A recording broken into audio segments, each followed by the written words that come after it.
Good evening, everybody out there in YouTube land and fragrance land, and thank you for joining me, Stephen Sturgill, on my channel as I review fragrances. Some old, some new, some very little known, and some quite well known. Let's get right into it and keep this short and sweet tonight. I am reviewing, see if the camera can read that, Coach for Men. A little late to the party, but better late than never. Of course, I'm not going to drop for a whole bottle. I'm tired of getting bottles that I don't like. And while I enjoy decanting, or the idea of it rather, I'm just not going to pull the trigger on our. I don't want to. It's no longer an expensive cologne or perfume, but still don't want to. I just don't need more bottles in my life right now if I'm not going to just really, really love the scent. I want to enjoy the scent. But let's get into it. Let's talk about Coach for just a couple seconds, and then we'll get into smelling the actual perfume or cologne. It is actually an EDT, Eau de Toilette spray concentration. I believe it's at a 14% concentration is what I read online. So pretty good strength for a non-parfum. So, of course, Coach Cologne by Coach was launched in... I take it back. This new concentration, this new formulation rather, was launched in 2017, featuring James Franco as the face of the perfume or cologne. Coach Men, actually, there's a much older version that was dropped in '09, and it was an entirely different bottle. And I believe the formula in that one was from a different nose, very similar but quite distinct. I'm told. I don't remember getting my nose on the original formulation. If anybody out there has samples and can hook me up or let me know where I can source one, I would love to do a video comparison, or at least a private comparison at any rate. That's neither here nor there, but at any rate, so a little blurb here says that Coach for Men is meant for the modern man. This sophisticated cologne starts with citrus top notes of pear, bergamot, kumquat, and then blends perfectly in the middle notes of cardamom, geranium, and coriander. Base notes include ambergris, Haitian vetiver, and suede. The woody scent is both clean and spicy, creating a fragrance that works in the boardroom or on the dance floor with a date. Fragrance is just one of many industries that Coach, an American company founded in 1941, dabbles in. The household name focuses on leather goods and has more than 500 stores across the United States and Canada. Its fragrance line began in '07 and today releases scents together with Estee Lauder. The designer brand features 26 fragrances made in collaboration with industry favorites such as Honorine Blanc, Sonia Constant, and Juliette Caragazaglu. Ugh, I think I minced her last name. Let me try that one more time. Caragazaglu. No, I can't say that. I'm sorry. I don't know how to say that. Let's see. Caragazaglu. That's as close as I'm going to get. Sorry. Sorry, Juliet. At any rate, yeah, I never mastered the either the Greek or the Slavic languages, so two of my weaknesses. At any rate, let's get into the note breakdown. Let's see, where was I?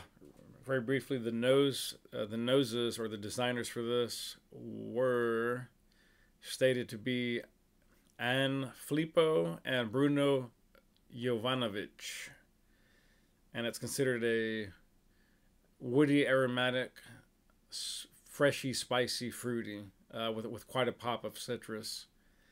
Top notes: green, nashy pear, bergamot, kumquat. Then it gets into cardamom, coriander, geranium in the heart phase, and then it settles down ultimately in the dry down to Haitian vetiver and some suede and ambergris. I'm sure there's a lot of other stuff in there chemically, but they're not listing more than that. So let's get into it. Somewhat of a lot of hype around this perfume, and some people seem to love it. Some people seem to be very indifferent to it. One gal online, I think it's a gal, could be a guy, writes, and I'm not going to read the whole thing. Don't have time nor interest. She just briefly compares it to the fact that... well, first he says, notes include green mandarin, guava, violet petals, water lily. Or wait a minute, am I reading the feminine? Oh, snap. think I was reading that's on the feminine. My bad. That's the feminine. Um, some people do still say that this is quite sweet, but not too sweet. And some people say that while it's very nice, it's not very distinctive. Doesn't have particularly good longevity, nor silage, and um, it's somewhat generic and sort of an almost designer niche kind of way. You know what I mean? It's really good for what it is, but it's not particularly very strong at anything other than just sort of generically smelling good and fresh and a little bit of this, a little bit of that, woodsy, floral, a little bit of aquatic. Let's get into it. We could talk all day, but all that really matters is the smell. And I'm going to put a little bit here in my neck, just so that kind of wafts up.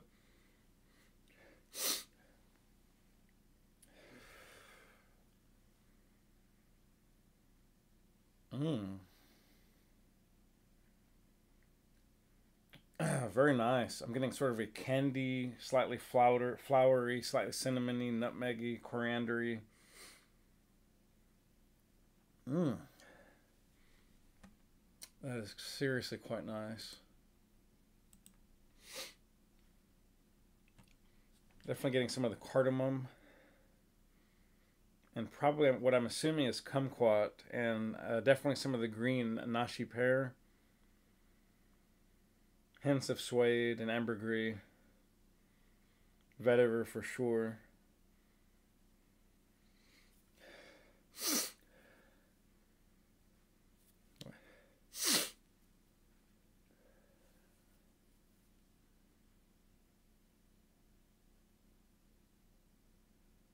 It's almost a candy type fruit essence.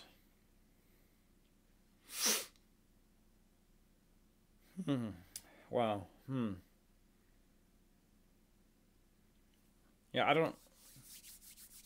It smells really good, and it smells very gourmand in a candy kind of way, and very edible.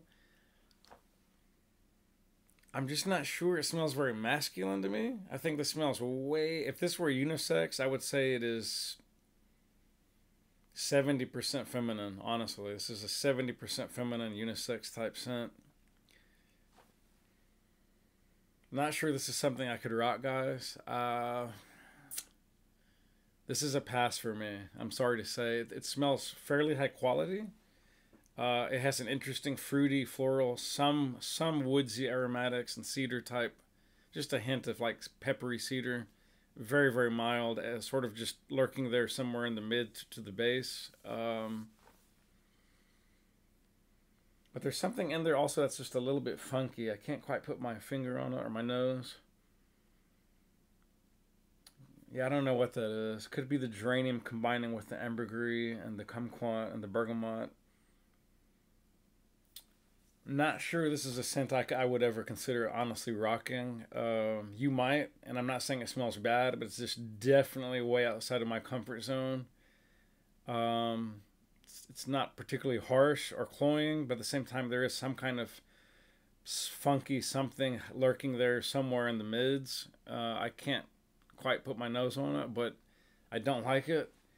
And above all, it smells way too feminine for what I go for. You may love that, and I'm not saying it's a bad fragrance, but it's just definitely not for me.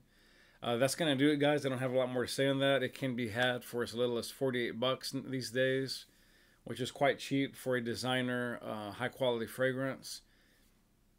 Pick it up or send out for some samples or stop in somewhere if you know of any stores that still carry it and check it out. You may end up liking it a lot more than I do.